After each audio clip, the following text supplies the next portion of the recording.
bracing for impact. I mean, rather be safe than sorry, right? An update on Hurricane Helene getting closer to the Florida Panhandle. Home away from home. Why a rare South Florida bird was spotted in the Northeast. And starting a new chapter. I think that's really what propelled me into wanting to do this. A new title for a former Miami Herald managing editor. These stories and more coming up on Newsbreak. Hello, South Florida. I'm Julian Lascano. I'm Denise Diaz. Today is Thursday, September 26, 2024. Live from the Lee Caplin School of Journalism and Media in North Miami, this is Caplin News. Hurricane Helene churning offshore and holding all of Florida's attention. Right now, several southern states are bracing for Helene's landfall. It's projected to be the strongest hurricane to hit the U.S. in over a year. CNN's Maribel Gonzalez is live in Steinhatchee, Florida, one of the coastal regions expected to be hit the hardest. Across Florida, a sense of urgency as Hurricane Helene nears. I mean, rather be safe than sorry, right? Preparations underway as Helene gains strength over the record warm Gulf of Mexico. The monstrous hurricane slated to slam into Florida's Big Bend coast Thursday evening, bringing with it dangerous winds, flooding, and potentially life-threatening storm surges. When you're talking about 120, 125 mile an hour, potentially in Tallahassee, certainly on the coast as that makes landfall, those are not numbers that we've seen in recent years. Well, we've got to get prepared for the storm. Mandatory evacuations issued for thousands of residents, nearly the entire state under alert. You know, but it's best to be prepared for the unknown, because if you're prepared, you can manage it better. Any crisis, much better. At this sandbag location, all hands on deck. In this time of emergency, those serving time in Pasco County's correctional system. All right, ma'am, you're all set, okay? Now serving others. Helping, like today, with sandbags and really focusing on the residents of the community that are elderly or infirmed or, need some of assistance. A couple years ago, I had to do it myself, and I have a bad back, so it wasn't easy. So, yes, I'm very thankful. Helene's wrath is expected to not only impact the Sunshine State, but also much of the Southeast. Many states, including Virginia, Georgia, South and North Carolina, now under emergency declaration. Reporting in Steinhatchee, Maribel Gonzalez. Next Saturday, former President Donald Trump will return to the exact location of the first assassination attempt. On October 1st, Trump's campaign said he will honor the life and memory of Corey Comparator, the man who was shot and killed at the rally. Trump will also thank law enforcement and first responders who were there during the assassination attempt, as well as the Butler community for its love and support. Floridians will vote on abortion this November. If passed, Amendment 4 will do away with the current 6-week ban. The ACLU of Florida says the state is using taxpayer money to influence votes. Caplin News DC Bureau reporter Samantha Gutierrez is in with Washington with more. In this battle over reproductive rights, the ACLU of Florida has filed a lawsuit claiming the state is carrying out a taxpayer-funded misinformation campaign against Amendment 4. I spoke with ACLU senior communication strategist Keisha Mulford about this critical legal fight. The lawsuit hinges on a website, TV, and radio ads created by Florida's Agency for Healthcare Administration, saying Amendment 4 protects life. The ACLU says the state government is pushing legal boundaries. We want to ensure that politicians and the government is not utilizing these resources to use public funds to smear a citizen-led initiative. Mulford said that this is personal for her, especially after experiencing a difficult pregnancy 2 years ago. So getting pregnant, what I saw was that they could not give me informed care because of the 15-week ban at that time and their hesitancy around having an abortion or a DNC or whatever medical procedure could have assisted in that moment was taken from me, and it was taken from my doctors. Amendment 4 reads, no law shall prohibit, penalize, delay, or restrict abortions before viability or when necessary to protect the patient's health, as determined by a healthcare provider. A group of over 300 Florida doctors came together as Physicians Against Amendment 4. They're concerned about the amendment's language and lack of definition, like viability, which as defined by Florida law is when the fetus can survive outside of the womb, which typically starts at 22 weeks. The group is also concerned about the verbiage, when necessary to protect the patient's health, and healthcare provider, saying the amendment is too vague. A poll conducted by Emerson College in early September showed that 55% were in favor of Amendment 4, 26% opposed it, and 20% are undecided. Reporting for Caplin News from Washington, I'm Samantha Gutierrez. New York Mayor Eric Adams is facing at least one federal criminal charge. There is no information of the charges, but the news comes after months of federal information and investigations into the mayor's campaign fundraising violations, as well as the foreign influence of his agenda. Adams has denied any wrongdoing and claims that he will fight any and all charges. This morning, a 5-year-old boy recovers after receiving a life-changing gift from a former teacher. 5-year-old Ezra Torzek, who lives near the New York City, has suffered from end-stage liver disease and is in desperate need of help. That's when Carrie Fisher, Ezra's former preschool teacher, found out that she was missing a piece in the puzzle, a perfect match to donate her liver. Just 45 days after the liver transplant, Ezra was discharged from the hospital. Thanks to Fisher, Ezra has his mother and has a reason to celebrate. Can't put it into words, really. I'll never be able to repay her, and I just love that she's close enough that she'll be able to stay, in our lives and really watch me grow. Israel will stay in New York City for several more weeks while he recovers. When he and Fisher get home, both families plan to be reunited. A river from Florida has made an unexpected stop at the Jersey Shore, drawing bird watchers from across the state. Reporter Jim Morthrow from News 12 New Jersey spoke to experts about what his fall is doing so far from home.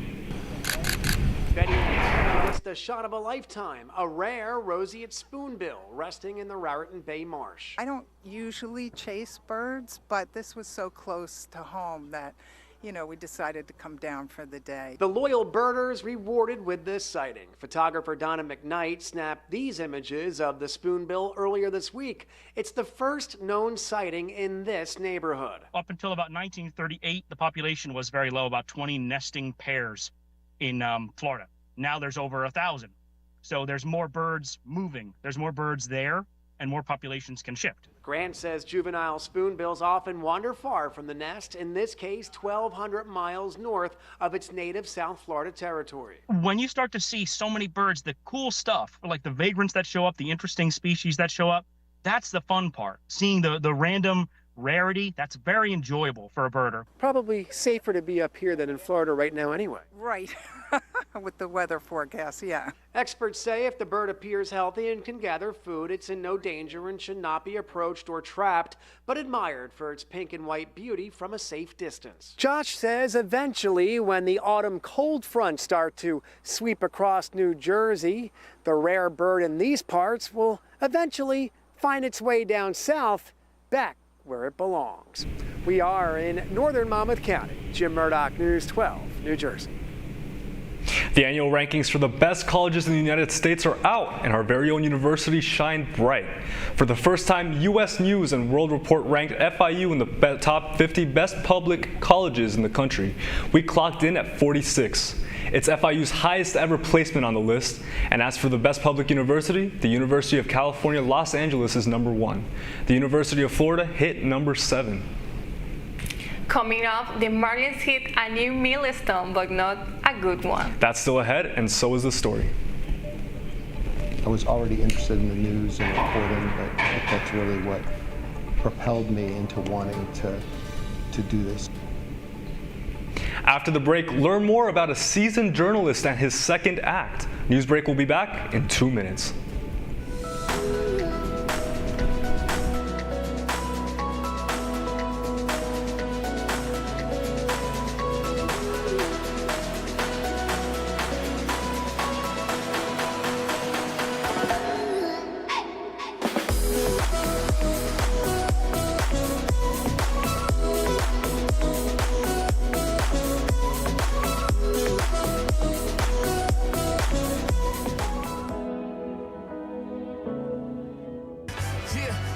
time to grind, our time to shine. Ha, ha, ha. They don't want it with us. Miranda is on top again. Give it to Gary Sexton. Lawson Peel takes his first playoff win.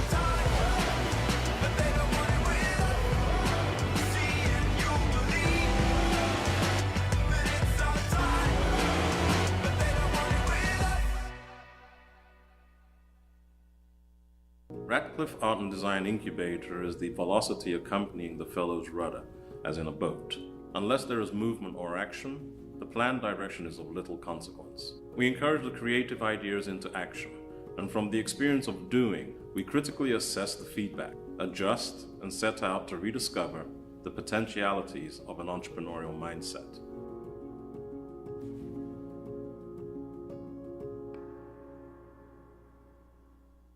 STEM is precise, no margin for error. Dare to forget that. Dare to have fun with it. Get weird with it. Dare to send those old STEM theories flying past the neighbor's house into outer space. Dare to program something internet-breaking, record-breaking. Dare to blow their minds. Dare to learn the difference between sedimentary and metamorphic rock. Go find those rocks. Dare to keep daring. Dare to STEM. Check out She Can STEM to get started.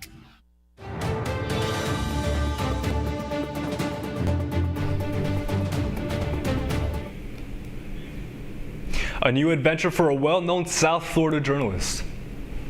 While some aspire to become doctors, lawyers, or even scientists, others see journalism as the way to go. Rick Hertz, former Miami Herald managing editor, described his career path. Caplin's Hannah Spence brings more details about this inspiring life journey. Hello, I'm about to interview veteran journalist Rick Hirsch, who, after working as a reporter, editor, recruiter, and professor, is about to embark on a new journey. Journalism is a profession where everyone has a story, and I'm going to talk to him about what inspired him to enter into this profession. The Vietnam War was raging. It was very controversial. The country was really divided over it, and I became really attuned to what was going on, both politically and with that war. When you have a family member who's in danger, it really gets your attention. Rick's passion grew when he was a teenager and the Watergate scandal happened. It was the work of investigative journalists that prompted President Nixon to resign in disgrace, and Hirsch remembers thinking those reporters were heroes and he aspired to be like them. I was already interested in the news and reporting, but I think that's really what propelled me into wanting to do this. After serving as managing editor of the Miami Herald and being a professor at Florida International University on and off for a number of years, Hirsch will be the director of the Collier Prize for State Government Accountability, a prestigious competition with a noble cause. The Collier Prize for State Government Accountability is a journalism competition which was created to encourage news organizations to focus more attention on state government. Even though Rick's new position is going to be taking him over 300 miles away, he'll be primarily working at his home office in Miami. I'm Hannah Spence with Caplin News. The Miami Marlins were unable to reel in a win for the second game of their series against the Minnesota Twins. The Fish started off strong, scoring 3 runs in the first inning. Unfortunately, that's all they did for the rest of the game as the Twins caught up and outscored the Marlins by 5. This marks the Marlins' 100th loss of the season. The final score was Marlins 3, Minnesota 8. The Marlins will play the Twins for their final game of the series later on this evening at 7:40 p.m. You're watching Newsbreak, and we're coming right back.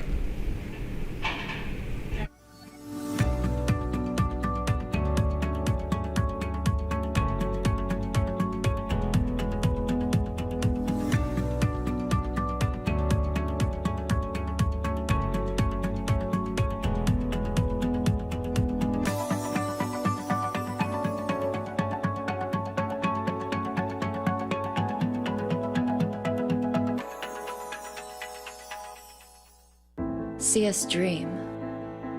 See us remember. See us protest. You matter. Your feelings matter. Your identity matters. Everything about who you are matters. See us fight back. See us rebuild. See us shatter stereotypes. See us inspire. See us united. See us now. There are 16 million children struggling with hunger in America. That's 1 in 5 daughters, sons, neighbors, and classmates who don't know where their next meal is coming from. Yet billions of pounds of good food go to waste every year. It's time we do something about it. Feeding America is a nationwide network of food banks that helps provide meals to millions of kids and families in need. Visit feedingamerica.org to help them feed even more. Together, we can solve hunger. Together, we're feeding America.